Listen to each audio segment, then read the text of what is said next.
સૌ મિત્રોને જય સોમનાથ. ઓમ નમઃ શિવાય. પ્રિય મિત્રો, તમારો દિવસ શુભ રહે, મંગલમાં રહે એવી શુભકામના. હું બિલીમોરાથી જોગીભાઈ વ્યાસ આપ સૌનું આપણી જોગેશમાં હાર્દિક સ્વાગત કરું છું. મિત્રો, આજ રોજ જોઈશું આજનું શુભ પંચાંગ. આ તારીખ છે 28/3/2026 ને શનિવાર. ચૈત્ર વદ દસમ તિથિ છે. ચૈત્ર સુદ દસમ તિથિ છે. આજે ધર્મરાજ દસમી તરીકે પણ ઓળખવામાં છે, જે પારણા દસમી તરીકે ઓળખવામાં આવે છે.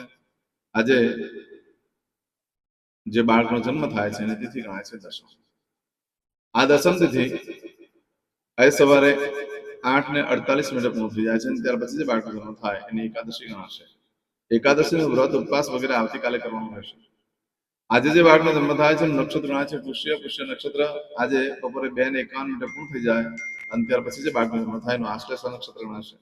આશ્લેષ નક્ષત્રની ચોક્કસ પ્રમાણે પૂજા વિધિ કરી લેવી. એમાં બાળકનો જન્મ થાય, પોતે પણ દુઃખી થાય, એની માતા પણ દુઃખી થતી હોય છે. આજે જે બાળકનો જન્મ થાય છે એનો યોગ ગણે છે શુક્રમાં. શુક્રમાં યોગ આજે રાત્રે 8:07 પૂર્ણ થઈ જાય, અને ત્યાર પછી જે બાળકનો જન્મ થાય એનો તૃતીય યોગ ગણાશે. આજે જે બાળકનો જન્મ થાય છે એનું કરણ ગણાય છે ઘર. ઘર કરણ આજે સવારે 8:47 પૂર્ણ થઈ જાય, અને ત્યાર પછી જે બાળકનો જન્મ થાય એનું વણિજ કરણ ગણાશે. આજે જે બાળકનો જન્મ થાય છે એની રાશિ ગણાય છે કર્ક. કર્ક રાશિનો અક્ષર આવે છે ડ, અને કર્ક રાશિનો સ્વામી ચંદ્ર ગણાય છે. આજે આખા દેશમાં કોઈ પણ બાળકનો જન્મ થાય બધાની રાશિ કર્ક ગણાશે. આ રાશિ કર્ક રાશિ જે છે એ 29 તારીખે બપોરે 2:39 પૂર્ણ થાય છે. એટલે ત્યાં સુધી જે બાળકનો જન્મ થાય બધાની રાશિ કર્ક ગણાશે. આ રાશિ તિથિ નક્ષત્ર યોગ કરણમાં જેનો જન્મ હોય તેની ચોક્કસ પ્રમાણે પૂજા વિધિ કરી લો, જેનાથી તમારું જીવન સરળ બની જાય. આજના દિવસે જે કે અમારા સબસ્ક્રાઇબ મિત્રો, એ અમારા ઘર પરિવારમાંથી કોઈ પણ સદસ્યની વર્ષગાંઠ છે, મેરેજ એનિવર્સરી છે, એ બધાને મારી ઘણી ઘણી શુભકામના. તમારા જીવનમાં ખૂબ પ્રગતિ ઉન્નતિ થાય. ભગવાન શંકર તમારી બધી મનોકામના પૂર્ણ કરે એવી હું સોમનાથ દાદાને પ્રાર્થના કરું છું. આજના દિવસે સવારમાં ઉઠી આજનું સુકન કરી લો, આખું વર્ષ તમારું સુંદર રીતે વ્યતીત થશે. આજે જે કોઈ મારા સબસ્ક્રાઇબ મિત્રો, જે અમારા ઘર પરિવારમાંથી કોઈ પણ સદસ્ય કોઈ જગ્યાએ ઇન્ટરવ્યુ આપવા જઈ રહ્યા છે, કોઈ પરીક્ષા આપવા જઈ રહ્યું છે, કોઈ નવો ધંધો વેપાર ચાલુ કરવા જઈ રહ્યું છે, કોઈ દેશ વિદેશની યાત્રા માટે જઈ રહ્યું છે, કોઈ આજે ધર્મક્ષેત્રની યાત્રા માટે જઈ રહ્યું છે, આજના દિવસે કોઈનું ઓપરેશન હોય, કોઈની ડિલિવરી હોય, કોઈની સગાઈ હોય, કોઈની છઠ્ઠીની પૂજા હોય, એ આજના દિવસે કોઈ મોટી ખરીદી કરવા જઈ રહ્યા છો તો તમારા કાર્યમાં તમને સારી સફળતા પ્રાપ્ત થાય એવી સોમનાથ દાદાને પ્રાર્થના કરું. પરંતુ મિત્રો, આજે જયારે નીકળો છો ત્યારે આપણે જોગી અષ્ટ ચેનલ પર જઈ પ્લે લિસ્ટમાં જવાનું અને ત્યાંથી વારનું શુકન જોઈ લો.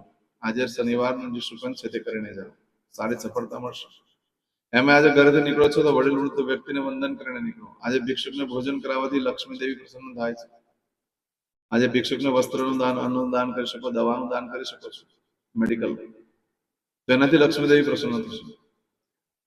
આજના દિવસે ઘરેથી નીકળો છો ત્યારે વડીલ વૃદ્ધ વ્યક્તિને વંદન કરો, ભગવાનને પ્રાર્થના કરવાની કે મારા કાર્યો મારી સાથે. આજના દિવસે તમે કોઈ પણ કાર્ય કરવા માંગો છો તેના માટે પણ ચોક્કસ શુભ સમય છે આખા દિવસનો. તે સમયગાળા દરમિયાન કરી શકો છો. આખા દિવસમાં શુભ સમય છે તે આપણે જોઈ લઈએ. આજે સવારે 7:30 થી સવારે 9 વાગ્યા સુધીનો સમય શુભ રહેશે. બપોરે 12 થી સાંજે 4:30 વાગ્યા સુધીનો સમય શુભ રહેશે. સાંજે 6 થી રાત્રે 7:30 વાગ્યા સુધીનો સમય શુભ રહેશે. રાત્રે 9 થી આવતીકાલે મળશે 1:30 સુધીનો સમય શુભ રહેશે. આવતીકાલે સવારે 4:30 થી સવારે 6 વાગ્યા સુધીનો સમય શુભ રહેશે. મિત્રો, આમ તો આજનો આખો દિવસ સામાન્ય દિવસ છે, એટલે નાનું મોટા કામ કરવા હોય તો થઈ શકે છે. પરંતુ તમારે આજે બપોરે 2:51 સુધીનો જે સમય છે એમાં તમારી કોઈ પણ વસ્તુ ચોરાઈ જાય, ખોવાઈ જાય છે, તમે ધંધો વેપાર કે ચાલુ કરો છો, તેનું શું ફળ પ્રાપ્ત થાય તે આપણે પહેલા જોઈ લઈએ. તો આજે બપોરે 2:51 સુધીનો જે સમય છે શુભ છે. એની અંદર તમે કોઈ પણ કાર્ય કરો છો, અહીંયા તમારી કોઈ વસ્તુ ચોરાઈ જાય છે, ખોવાઈ જાય છે, તો 7 દિવસમાં મળે, બાકી શક્યતા ઓછી છે. આ સમયગાળા દરમિયાન લાંબો સમયનું સુખ પ્રાપ્ત કરવા માટે યોગ્ય દિવસ રહેશે. ખરીદી કરવા માટે પણ સારું, વેચાણ કરવા માટે પણ સારું, ઇન્ટરવ્યુ વગેરે આપવા માટે પણ શ્રેષ્ઠ દિવસ ગણાશે. આજે ઇન્ટરવ્યુ આપવાથી સફળતા મળવાની શક્યતા ખૂબ વધી જશે. આજના દિવસે નવ વસ્ત્ર ધારણ કરવાથી ઇન્ટરવ્યુમાં સફળતા મળે છે, ઘરમાં શુભ પ્રસંગો આવે છે, આગળ કાર્ય કરવાની ધગશ આવે છે. તે સિવાય આવક વધે છે અને જાવક ઘટે છે. માટે આજે બપોરે 2:51 સુધીનો જે સમય છે એ કોઈ પણ કાર્ય કરવા માટે યોગ્ય સમય રહેશે. પરંતુ આજે બપોરે 2:51 થી લઈ આવતીકાલે બપોરે 2:39 સુધીનો જે સમય છે એમાં એનું ફળ બદલાઈ જાય છે. એમાં ખોવાઈ ગયેલી વસ્તુ ક્યારે મળી શકે, ધંધો વેપાર ચાલુ કરો તો શું પરિણામ આવે છે તે આપણે જોઈ લઈએ. તો આ સમયગાળા દરમિયાન તમારી કોઈ વસ્તુ ચોરાઈ ગઈ, ખોવાઈ ગઈ તો મળવાની શક્યતા બિલકુલ ઓછી છે, નહીં મળે. આ સમયગાળા દરમિયાન તમે કોઈ પણ કાર્યનો આરંભ કરો છો તો તમે ખુલ્લા પડી જશો બજારમાં. તમારા માટે લોકો ખોટી ચર્ચા કરતા થઈ જશે અને તમારી જે ગુપ્ત રાખવાની વસ્તુ પણ જાહેરમાં આવી જશે, જેથી કરીને તમારો ધંધો વેપાર બંધ થઈ શકે છે. આજે કોઈ પણ વસ્તુની ખરીદી કરો છો તો ખૂબ ધ્યાન રાખીને કરો. કિંમતી વસ્તુની જો ખરીદી કરો ને તો જાહેરમાં આવી જશો તો તમારે જોખમ વધી શકે છે. માટે કિંમતી વસ્તુની ખરીદી પણ ન કરશો, ચોરાઈ જવાનો ભય રહેશે. અને તમને ધંધો પણ ચાલુ કરશો ને તો એવી તમારી સાથે પ્રક્રિયાઓ થશે જેનાથી તમને આત્મવિશ્વાસ ડગી જશે. માટે આજે કોઈ પણ કાર્ય કરવા માટે આ સમય યોગ્ય નથી. પશુની ખરીદી કરી શકાય છે. કોઈ નવું વાહન લીધું હોય એને પહેલી વાર ચાલુ કરવું હોય તો આજે કરી શકો છો, પણ વાહનની ખરીદી આ સમયગાળા દરમિયાન ન કરી શકાય, નતર તમને એક જોખમ વધી જશે. નવા વસ્ત્ર પણ ધારણ ન કરશો, એ ફાટી જાય જલ્દી, એને રફુ કરાવવું પડે, એને કલર ઉડી જાય. અને આજે જો નવા વસ્ત્ર ધારણ કરો આ સમયગાળા દરમિયાન તો માનસિક ટેન્શન એટલું બધું વધી જશે ને કે તમારે જ્યોતિષની મુલાકાત લેવી જ પડશે. માટે બપોરે 2:51 થી લઈ આવતીકાલે બપોરે 2:39 સુધીનો સમય બહુ યોગ્ય નથી કોઈ પણ કાર્ય કરવા માટે. આજે કરશો આજનો સંકલ્પ, ચમચીમાં પાણી લઈ લો.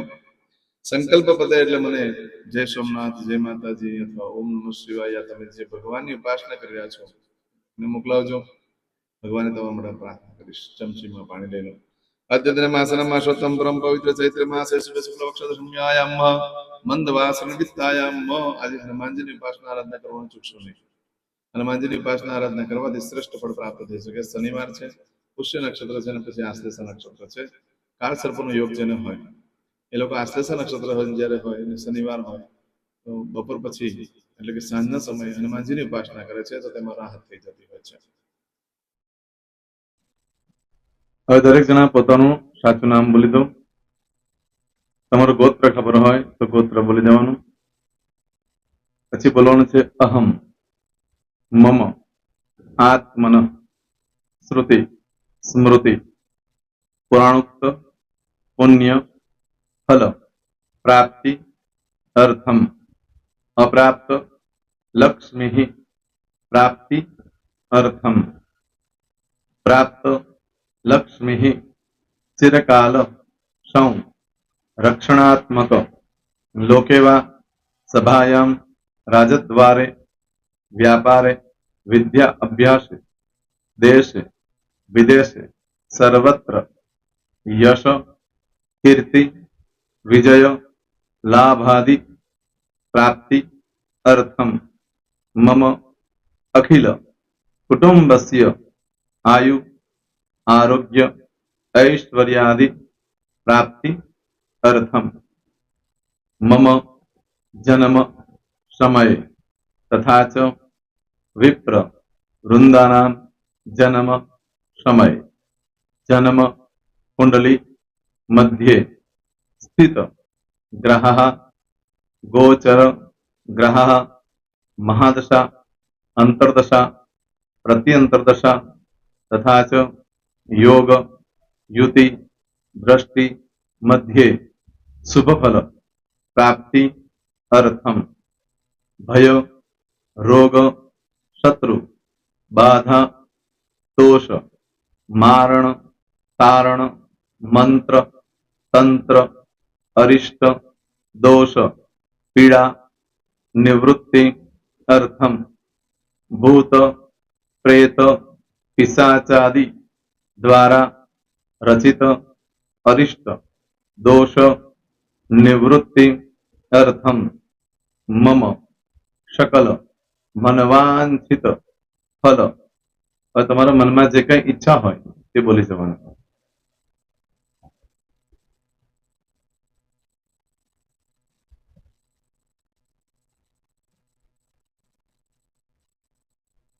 બોલવાનું અનુસારતઃ सकल मनवांछित फल प्राप्ति अर्थम.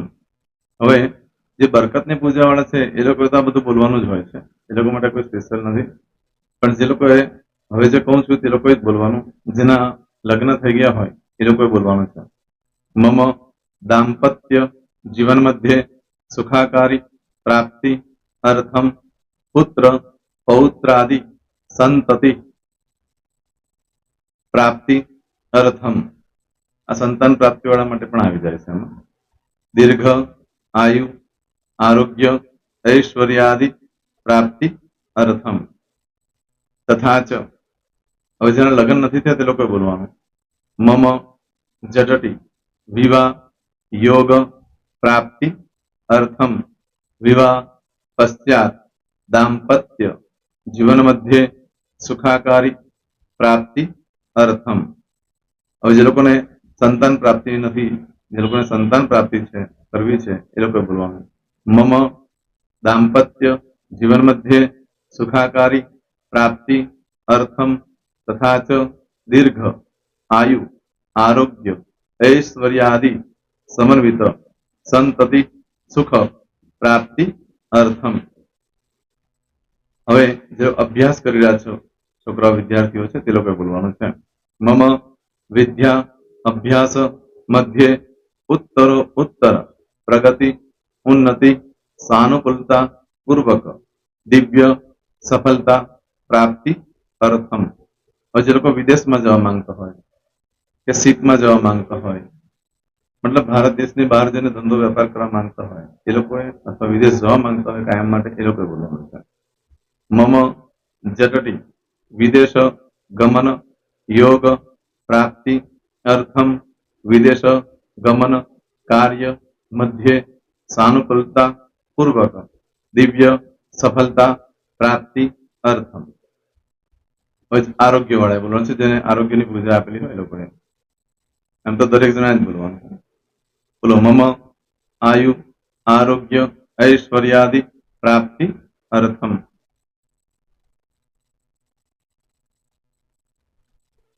હવે દરેક જણા બોલવાનું સકલ મનવાંછિત ફલ પ્રાપ્તિ અર્થમ અદ્ય દિને પ્રધાન દેવતાનામ નિત્ય દિન અનુસાર્ધ પૂજન અર્ચન કર્મણિ અહમ કરીશ્ય પાણીવાળી થાળીમાં પાણી મૂકી દેવાનું છે હવે તમારી બધી પૂજા જે મેં આપેલી છે એ પૂજા થઈ જાય અથવા તો તમે રોજ પૂજા કરતા છો મારી પાસેથી નથી લઈ ગયા એ પૂજા થઈ જાય પછી ફરી પાછી ચમચીમાં પાણી લેવાનું અહીંયા વિડીયોને સ્ટોપ કરી દેવાનું પૂજા પતે એટલે પાછું આગળનું કરવાનું છે અહીંયા વિડીયો સ્ટોપ કરી દેવાનું અને પૂજા પતે એટલે બોલવાનું છે વિષ્ણવે વિષ્ણવે વિષ્ણવે નમો નમઃ વિષ્ણુ સ્મરણા સર્વમ પરિપૂર્ણ અસ્તુ એતાની ગંધ પુષ્પ ધૂપ દીપ નૈવેદ્ય તાંબૂલ દક્ષિણા પ્રદક્ષિણા સહિત પ્રણુ મમ સકલ મનવાંછિત ફલ પ્રાપ્તિ અર્થમ પૂજન અર્ચન પ્રિયદાન નમમ પાણી મૂકી દેવાનું પાછું પાણી લેવાનું પૂજન અર્ચન બ્રહ્માર્પમસ્તુ નીચે જમીન પર પાણી મૂકવું એમાં આંગળી ઘસી કપાળમાં તિલક કરી દો કપાળમાં જમીન પર પાણી મૂક્યું છે એમાં ત્યાર પછી ભગવાનને કહેવાનું કે હે પ્રભુ આજે પૂજા કરતા કોઈ પણ પ્રકારની ભૂલચૂક થઈ ગઈ હોય તો અમને ક્ષમા કરજો અમે તમારા બાળક છીએ પ્રભુ તમારો ખૂબ આભાર માનું છું આજે મારી પાસે તમારી પૂજા કરાવી મારી મનોકામના પૂર્ણ કરી પ્રાર્થના કરી દો જગ્યા પરથી ઉભા થઈ શ્રીનારાયણ ભગવાનને પાણી ચડાવી દો અને નિત્ય કર્મ જે કરતા હોય તે કરો. જય શ્રી તમારો દિવસ શુભ રહે, તમે અને તમારો પરિવાર સુખી રહે, સંપન્ન રહે, સુરક્ષિત રહે એ ભગવાન સોમનાથ દાદાને પ્રાર્થના. તો મિત્રો તમે મારા વિડીયોને લાઈક ના આપી હોય તો સૌથી પહેલા લાઈક આપી દો અને ત્યાર પછી જો તમે મારી આ ચેનલ સબસ્ક્રાઇબ ન કરી હોય તો સૌથી પહેલા સબસ્ક્રાઇબ કરી લો અને બેલ આઇકોન ઓલ પર ક્લિક કરવાનું ભૂલશો નહીં જેથી કરીને સૌથી પહેલા નવી વિડીયો જે કંઈ મૂકું એ તમને મળે. મિત્રો કંઈ પણ મૂંઝવણ હોય તો મને આ નંબર પર તમે ફોન કરીને પૂછી શકો છો. મારો મોબાઈલ નંબર છે 9825546459. મિત્રો કોમેન્ટ્સમાં જય સોમનાથ લખવાનું ભૂલશો નહીં. ફરી પાછા નવા વિડીયો સાથે મળીએ. ત્યાં સુધી સૌને જય સોમનાથ.